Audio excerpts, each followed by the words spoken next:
अगले दिन पक्षी आकर जैसे एटीएम मशीन में कार्ड डालते हैं तो व्यापारी अंदर से कार्ड लेकर उन्हें खराब हुई स्ट्रॉबेरी देने लगा।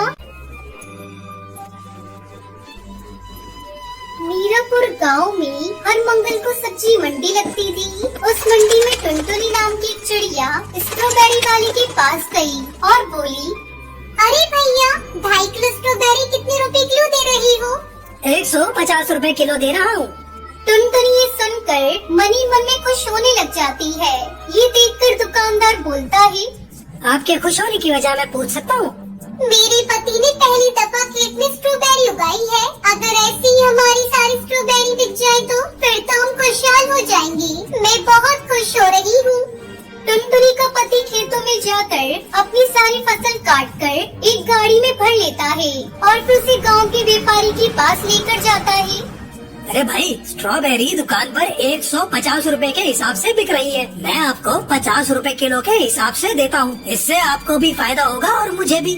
व्यापारी हंसते हुए बोला, लगता है तुमने पहली बार फसल उगाई है, इसलिए पागलों की तरह बातें कर रहे हो। फसल उगाने वाले को कभी इतना दाम नहीं मिलता। अगर 20 रुपए किलो के हिसाब से मुझे देना है तो ठीक है, वरना जाओ यहाँ से। मेरा कीमती वक्त बर्बाद न करो। व्यापारी की बात सुनकर कालू उदास मन से वहाँ से चल पड़ता है। घर पहुँचने के बाद टुनटुनी बोलती है, क्या हुआ जी, आप इतने उदास क्यों हो? कालू सारी बात अपनी बीवी और बेटी को बताता है। अच्छा, अगर ये बात तो बेचारे किसान को धूप बारिश में इतनी मेहनत करने की क्या जरूरत है? इससे तो अच्छा है बंदा कोई और ही काम कर ले। तब कालू की बेटी पिंकी बोलती है, पिताजी हम क्यों खुद नहीं बेच सकते स्ट्रॉबेरी? बेटी, अगर 5-10 किलो होती तो हम खुद बेच देते, लेकिन अब हम पूरी फसल को कैसे बेच सकते हैं बेटी? और मंडी तो हमारे गांव में मंगल के मंगल लगती है। अगले मंगल आने तक हमारी सारी स्ट्रॉबेरी खराब हो जाएंगी। मेरे पास एक तरीका है।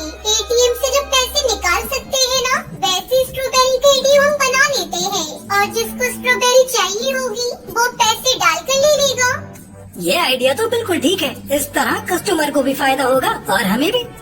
अगले दिन कालू स्ट्रॉबेरी में एक एटीएम मशीन को तैयार कर लेता है और स्ट्रॉबेरी का दाम 50 रुपए किलो लगा देता है। 50 रुपए किलो स्ट्रॉबेरी के बाद पूरे गांव में आग की तरह फैल जाती है।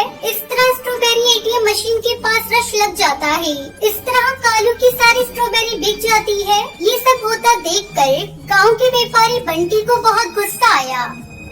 अरे ये क्या, ये कालू तो मेरी सोच से भी ज्यादा तेज निकला। इस तरह तो सब किसान उसी के पास ही जा रहे हैं। इस तरह मुझे बहुत नुकसान होगा। मुझे जल्द ही कुछ करना होगा।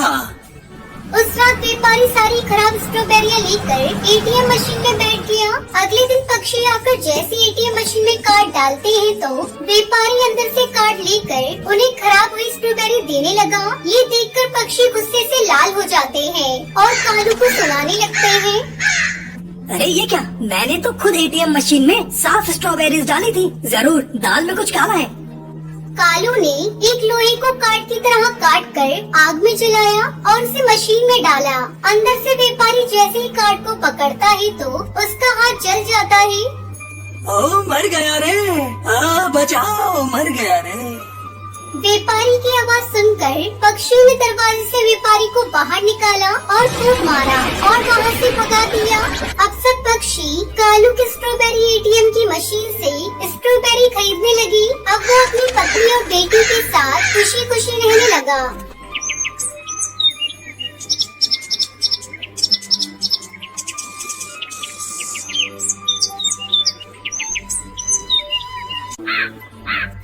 सुंदरवन नाम का एक बहुत ही घना सुंदर जंगल था। उस जंगल में टुनटुनी नाम की चिड़िया बंटी कबूतर के साथ रहती थी। एक बार की बात है, जंगल में माया नाम की इच्छाधारी नागिन आ जाती है। वो नागिन बहुत ही दुष्ट और शातिर थी। जिस पेड़ पर टुनटुनी चिड़िया का घर था, माया नागिन भी आकर उसी पेड़ के नीचे अपना घर बना लेती है। माया नागिन अपने बिल में बैठी होती है, तभी उसके कानों में टुनटुनी और बंटी कबूतर की आवाज पड़ती है। देखो ना टुनटुनी, हमारा घर कितना सुंदर लग रहा है। देखना, जब हमारे बच्चे इस घर में अपनी आंखें खोलेंगे तो उनको ये घर बहुत पसंद आएगा। आप बिल्कुल सही कहते हैं जी। बस कुछ ही दिनों में मैं अंडे देने वाली हूँ। उसके बाद तो हमारा परिवार पूरा हो जाएगा। हम दोनों मिलकर उनकी बहुत अच्छे से परवरिश करेंगी। हाँ, क्यों नहीं।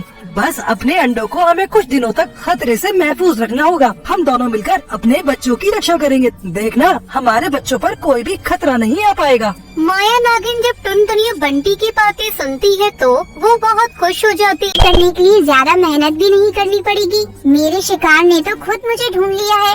अब तो माया नागिन टुनटुनी के अंडे देने का इंतजार करने लगती है। साथ ही साथ में टुनटुनी संग दोस्ती बढ़ाने का भी प्रयास करने लगती है। कैसी हो टुनटुनी जी? मुझे अपना पड़ोसी ही समझिए। मैंने भी इसी पेड़ की जड़ में अपना घर बनाया है। कभी भी कोई जरूरत हो तो जरूर याद करना आप मुझे। भोली भाली टुनटुनी चिड़िया माया की बातों में आ जाती है। अरे वाह, ये तो आपने बहुत ही अच्छी खबर सुनाई। माया जी, आपसे मिलकर बहुत अच्छा लगा। अभी तो मैं भोजन लाने ही जा रही हूँ। आपसे जल्दी ही मिलती हूँ। इस तरह माया नागिन टुनटुनी चिड़िया से दोस्ती का नाटक करने लगती है। कुछ ही दिनों में टुनटुनी चिड़िया अंडे दे देती है। तभी टुनटुनी चिड़िया दाना लेने के लिए घोंसला छोड़कर बाहर निकलती है। अरे ये टुनटुनी और इसका पति बंटी तो हर समय घोंसले में बैठे रहते हैं। ये दोनों घोंसला छोड़कर जाएं तो मैं इसके अंडे चट करके अपनी भूख शांत करूं। तभी माया नागिन एक प्लान सोचती है। मैं झट से भेष बदलकर तोता का भेष धारण कर लेती हूँ। अरे बंटी भाई, आप यहाँ बैठे और वहाँ टुनटुनी बहन पर गिद्ध ने हमला बोल दिया है। वो अपनी जान बचाते घूम रही है। आप जल्दी जाइए, उन्हें आपकी जरूरत है। अरे ये क्या कह रहे हो तोता भाई? भगवान मेरे टुनटुनी की रक्षा करना। लेकिन मैं तो यहाँ अपने अंडों की देखभाल कर रहा हूँ। मैं इन्हें अकेला छोड़कर कहीं नहीं जा सकता। अरे क्या बंटी भाई, इस समय टुनटुनी बहन को आपकी जरूरत है। आप जाइए, आपके अंडे के पास मैं रुकता हूँ। तोताराम की बात सुनकर बंटी कबूतर अपने अंडों के पास तोताराम को छोड़कर टुनटुनी की मदद करने के लिए उड़ जाता है। थोड़ी दूर जाने पर टुनटुनी चिड़िया भोजन लेकर आती दिखाई पड़ती है। अरे आप यहाँ क्या कर रही हो? आप तो घोंसले में बच्चों की देखभाल कर रही थी ना? तो फिर बच्चों को अकेले छोड़कर क्या करने आए हैं? अरे टुनटुनी, तुम तो ठीक हो ना? तुम्हें उस गिद्ध ने कोई नुकसान तो नहीं पहुँचाया? तोता भाई ने बताया कि तुम खतरे में हो। आप जल्दी से घोंसले की ओर चलिए। जरूर ये कोई चाल है। तोता भाई झूठ क्यों बोल रहे थे? मुझ पर तो कोई हमला नहीं हुआ। टुनटुनी और बंटी तेजी से उड़ते हुए अपने घोंसले की ओर आने लगते हैं। उधर माया नागिन के घोंसले में टुनटुनी चिड़िया के अंडा खा चुकी होती है। जैसे ही वो दूसरा अंडा उठाती है, उसे सामने से टुनटुनी और बंटी दिखाई पड़ जाते हैं। माया नागिन तेजी से खिड़की से बाहर निकल जाती है। अरे ये क्या हो गया? मेरा एक अंडा कहाँ चला गया? ना जाने किस दुष्ट की नजर मेरे मासूम बच्चों पर पड़ गई। अब मैं क्या करूँ? कहाँ जाऊँ? कहाँ अपना अंडा ढूंढूं? ना जाने तोता भाई ने किस जन्म की दुश्मनी निभाई है। क्यों झूठ कहकर मुझे घोंसले से बाहर भेजा? आखिर मेरे अंडों को वो क्यों और कहाँ ले गए? टुनटुनी चिड़िया बंटी कबूतर के रोने चिल्लाने की आवाज सुनकर आसपास के पक्षी वहाँ इकट्ठे हो जाते हैं। टुनटुनी जी, आप ऐसे क्यों रो रही है? अरे बंटी भाई साहब, 2 दिन पहले ही तो बहन ने अंडे दिए थे। इस खुशी के मौके पर आप लोग रो क्यों रहे हो? आपने किस बात का बदला लिया है तोता भाई? सच सच बताओ, आपने मेरे अंडे के साथ क्या किया? मेरे नन्हे बच्चे ने किसी का क्या बिगाड़ा है? ये क्या बोल रही हो टुनटुनी? मैं तुम्हारा अंडा क्यों ले जाऊंगा? मुझ पर झूठा इल्जाम क्यों लगा रही हो तुम? अरे शर्म नहीं आती आपको तोता भाई? मैंने आपको दोस्त समझा, भाई समझकर इतना भरोसा किया और आपने मेरे साथ इतना बड़ा विश्वासघात किया। सच सच बताइए, आपने मुझसे झूठ क्यों बोला कि टुनटुनी की जान खतरे में है? मैं तो आपको ये अंडे की देखभाल की जिम्मेदारी सौंप कर गया था ना। अब बताइए मेरे अंडे कहाँ है?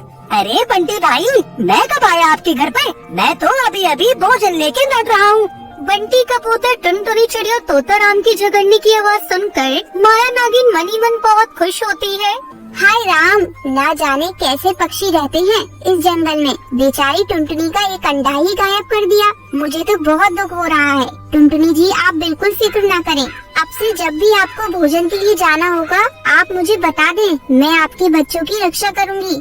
इस बार माया नागिन सुंदरी कौवे का रूप धारण करके टुनटुनी चिड़िया के घोंसले में जाती है। लेकिन इस बार माया नागिन की योजना सफल नहीं हो पाती। सुंदरी कौवी माया नागिन को टुनटुनी के घोंसले में जाते हुए देख लेती है। अरे ये मैंने अभी अभी क्या देखा? क्या वास्तव में ये माया एक इच्छाधारी नागिन है और ये मेरे रूप में टुनटुनी के घर जा रही है? जरूर इस दुष्ट नागिन ने ही टुनटुनी का अंडा खाया होगा। आज इस दुष्ट नागिन को रंगे हाथों पकड़कर ऐसा मजा चखाऊंगी कि फिर कभी किसी पक्षी के बच्चों पर नजर नहीं डाल पाएगी। सुंदरी कौवे जाकर अपने पति और बेटे कालू कौवे को बुला लेती है। सभी कौवे जाकर टुनटुनी के घोंसले को घेर लेते हैं। सुंदरी जाकर टुनटुनी का दरवाजा खटखटाती है। टुनटुनी जी जल्दी दरवाजा खोलो जी, आप बिल्कुल भी मत घबराना, हम सब आपके साथ हैं। आप बस जल्दी से दरवाजा खोलो। अरे सुंदरी बहन जी तो भी घर में आई हैं, तो ये दरवाजे के बाहर से किसकी आवाज है? टुनटुनी जल्दी से दरवाजा खोलती है तो देखती है कि सामने सुंदरी अपने पूरे परिवार के साथ खड़ी हुई होती है। अंदर बैठी माया नागिन अपनी पोल खोलते देख वापस अपनी नागिन वाले रूप में आ जाती है और भागने लगती है। माया नागिन, आज तुझे इतनी आसानी से नहीं भागने दूंगी। अगर तू पूरी तैयारी के साथ आ सकती है तो समझ ले, आज हम भी पूरी तैयारी करके आए हैं। आज तुझे हमसे कोई नहीं बचा सकता। मुझे माफ कर दो पक्षियों, मैं मानती हूँ कि मैंने ही तोते के भेष में टुनटुनी चिड़िया का अंडा खाया था और आज भी मैं सुंदरी के भेष में टुनटुनी चिड़िया के बच्चों का शिकार करने गई थी। लेकिन मैं वादा करती हूँ कि मैं इस जंगल से हमेशा हमेशा के लिए चली जाऊंगी और मैं कभी लौट कर नहीं आऊंगी। ये आप क्या कह रही है माया बहन? मैंने तो आपको अपना दोस्त समझा था। मैं कभी सोच भी नहीं सकती थी कि आप मेरे बच्चों को खाने के बारे में सोच सकती हो। सुंदरी कौवे बाकी सभी कौवे माया नागिन को चोंच मार मार कर घायल कर देते हैं और कुछ ही देर में उसकी मौत हो जाती है। इस कहानी से हमें सीख मिलती है कि कुछ लोग अपनी दुष्प्रवृत्ति को कभी भी नहीं छोड़ते, इसलिए ऐसे व्यक्ति से अच्छाई की उम्मीद करना अपने लिए गड्ढा खोदने के समान होता है।